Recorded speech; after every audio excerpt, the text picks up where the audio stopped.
My sister didn't yell. She didn't scream or stomp her feet. She just looked straight at me with calm eyes. She was sure of herself. "You're too toxic. Leave," she said. The room went completely quiet.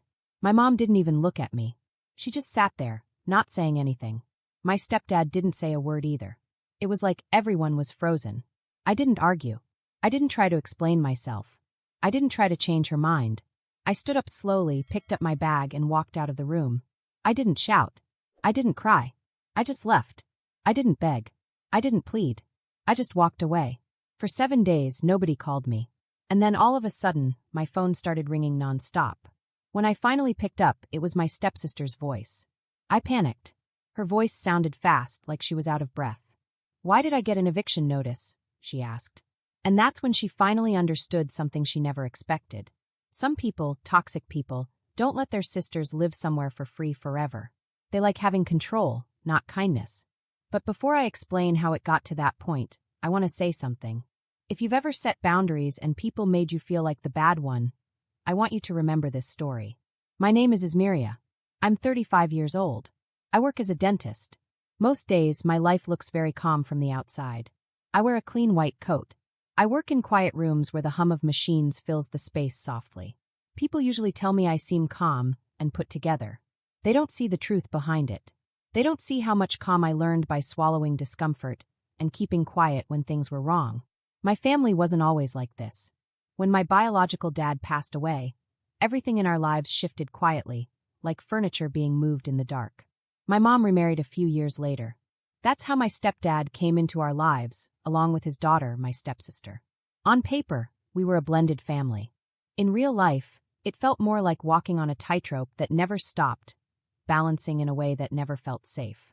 Growing up, I learned very early that I was the capable one, the responsible one. If something needed to be handled, it usually ended up being my responsibility. Not because anyone said so out loud, but because I didn't complain when things landed on me. I went to school. I built my career. I paid my own bills. I became independent because I had to be. It became my default setting.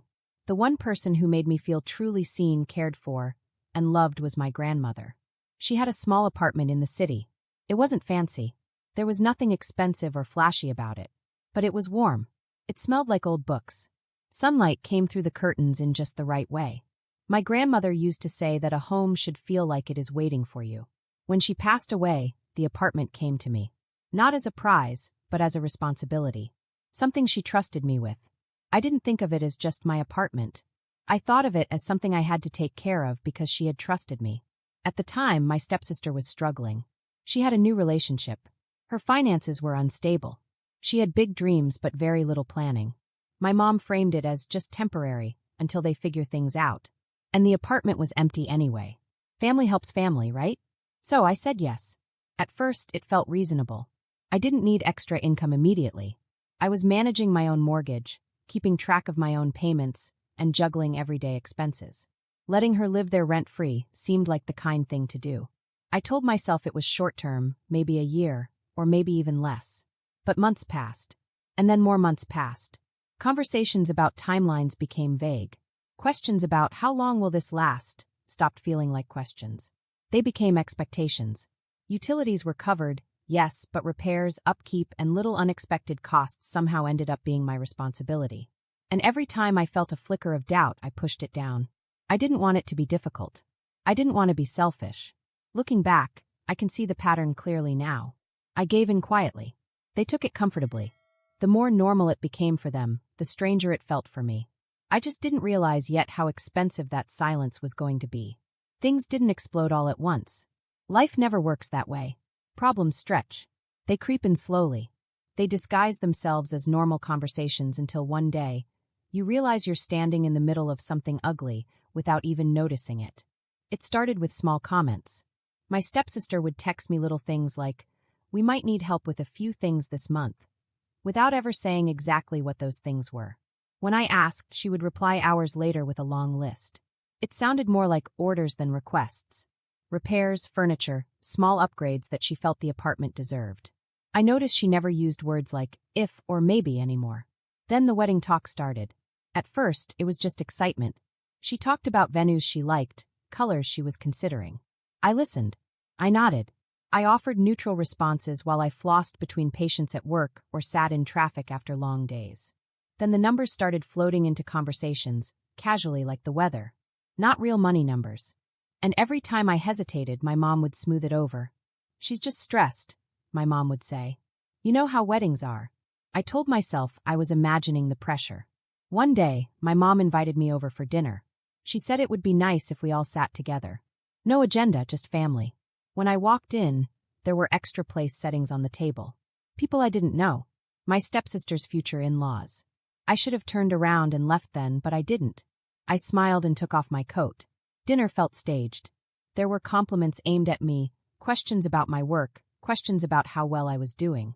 A tension that makes your shoulders tighten because you can feel the ask coming before it even arrives. And then it did. My stepsister cleared her throat and launched into the plan. Not just the wedding, but the vision. How it should look. How it should feel. What it deserved to be. She talked numbers without blinking. When she finally looked at me, her smile didn't reach her eyes. I said I wanted to help.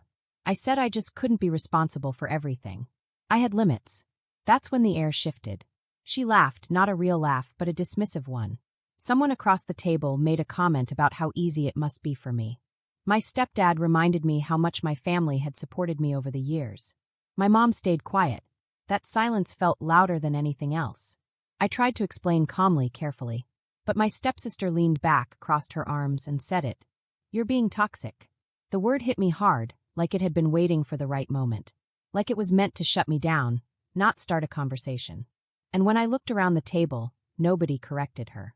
Nobody defended me. At that moment, I understood something with perfect clarity. This wasn't about money. This was about control. And I was done pretending not to see it. That night, I didn't sleep. Not because I was angry, but because everything finally made sense.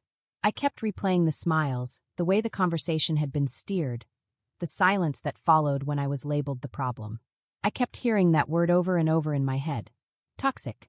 It kept replaying like a song stuck in my brain. The next morning, I went through my routine on autopilot. Shower, coffee, keys. My reflection in the mirror looked the same, but something underneath had shifted. I wasn't hurt anymore. I was clear. For days, I didn't hear from anyone. No apology, no follow-up. Just quiet. The kind of quiet that exists when people think you'll come back on your own. When they think time will soften you into compliance. Instead, I started paying attention. I pulled out my notebook and listed everything I had been covering, payments here, bills there, small things that added up over time. I wasn't spiraling. I wasn't planning revenge. I was just being honest with myself for the first time. I realized how long this had been going on, and how normal it had started to feel to give without being asked. And how wrong that was. A few days later, I met with a lawyer I had known casually for years. Someone steady. No drama. We sat across from each other in a quiet office in the city. Sunlight hit the edge of his desk. I explained everything without exaggeration. The apartment. The lack of any formal agreement. The dinner.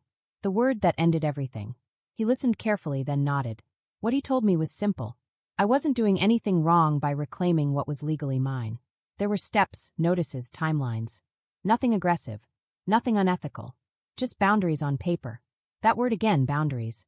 I went home and sat in my car for a long time before getting out. The steering wheel was cold under my hands. I thought about my grandmother. About how she had trusted me with that apartment. About how she always said that kindness shouldn't cost you your dignity. That night, I didn't call anyone. I didn't send messages. I didn't announce anything. I followed the process exactly as I was advised. Calmly. Quietly. A notice was prepared. Professional. Neutral. No emotion attached. When I dropped it off at the post office in my neighborhood, it felt strangely ordinary. Like mailing a utility payment. Like closing a chapter that had been overdue for an ending. I didn't feel victorious. I felt steady. And somewhere in the back of my mind, I knew the silence was about to break. The first call came 3 days later.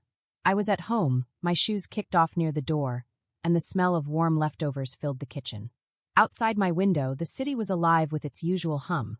Cars driving by, people talking, dogs barking somewhere, and the faint sound of music from a nearby apartment. It was a normal day. I was heating my food, waiting for it to get warm, when my phone buzzed on the counter. Her name lit up the screen. I didn't answer. I wasn't sure what to say, or if I wanted to say anything at all. The phone buzzed again. And again. Each time, I felt a little more nervous. By the time I finally picked it up, there were dozens of missed calls stacked on the screen, one on top of the other. It looked like she had been dialing without stopping. My heart beat faster. I imagined her waiting, maybe pacing, maybe panicking. What if she fell down or something bad happened because she was so worried? When I finally answered, she didn't even say hello. She asked in a panicked voice, "Why did I get an eviction notice?" Her voice wasn't sharp or bossy anymore. It sounded scared, small, and thin. There was someone else talking fast in the background, asking questions. I recognized my mom's voice and maybe my stepdad's. Suddenly, I felt seen. I wasn't invisible anymore. I leaned against the kitchen counter and let the silence stretch for a moment before I spoke. "You can't be serious," she said. Her words came tumbling out like they were all fighting to get out at the same time. "This has to be some kind of mistake. Mom said you'd calm down. She said you were just emotional." Emotional. That word again, emotional, trying to make me feel small, like I shouldn't be taking this seriously. "There's no mistake," I said evenly, my voice steady, even to myself. "You were told the arrangement was temporary. It ended," she said. Her breathing became faster. "You didn't even warn us. You just did this behind our backs," she shouted. I almost laughed. Almost. I thought about the dinner table, the night they had looked at me while waiting for an answer. No one had warned me that this decision was coming. "I didn't do it behind your back," I said. "I did it without an argument." That seemed to hurt more than if I had yelled at her. The phone calls didn't stop. Messages came in waves. First confusion, then anger, then pleading and trying to make deals. She offered timelines, promises, and excuses. At one point, my mom got on the line, her voice trying to stay calm, tight, careful. "This is getting out of hand," she said. "We're family. We can talk this through." I asked her one question. Was I family at that dinner? She didn't answer. That silence said everything I needed to know. 2 days later, they came to my place. I looked through the peephole before opening the door. My stepsister stood closest, arms crossed, jaw tight. My mom hovered behind her, her eyes glossy like she was about to cry.